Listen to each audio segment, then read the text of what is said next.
sa kanilang police briefing ngayong araw, sinabi ni DILG Secretary John Vic Remulla na hindi pa raw ligtas ang estranged husband ng biktimang si Police Ma'am Diane Marie Molinido sa kasong pagpatay sa kanya at sa kanyang 8 taong gulang na anak na si John Ismael.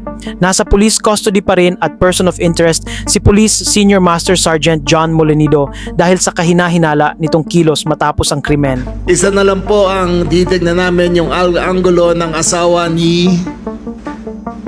Diane na si... Ano pa ka na asawa? Na si John Molinido. Si John Molinido po at si Diane ay hiwalay na ng 3 taon.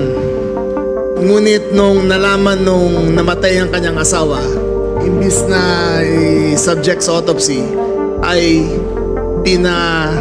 pinakremate kagad kasama ang suot na damit. At nung tinatanong yung John kung anong involvement niya, wala siyang remorse. Hindi umiiyak, hindi malungkot, asawa at anak ang pinatay. Ngunit marami pang development to. Kinasuhan ng asawa si Pia at si Christian ng carnapping. Wala daw sa kanyang pangalan. Nasa kanyang pangalan ng kotse pero binenta na wala sa kanya. Sir, 2 questions lang. Yung asawa ng napatay na police woman, off the hook mo ba siya? Hindi pa, not yet. He's still a person of interest sa kaso to.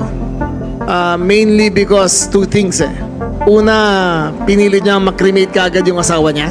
With yung clothes na namatay siya. Pulis siya, dapat alam niya yun. Pangalawa, nung interview, parang wala siyang remorse. Imagine mo, anak mo namatay, hindi ka naiiyak, wala kang, parang baliwala sa kanya So, we're digging further into the possible angle na kasali yung asawa niya.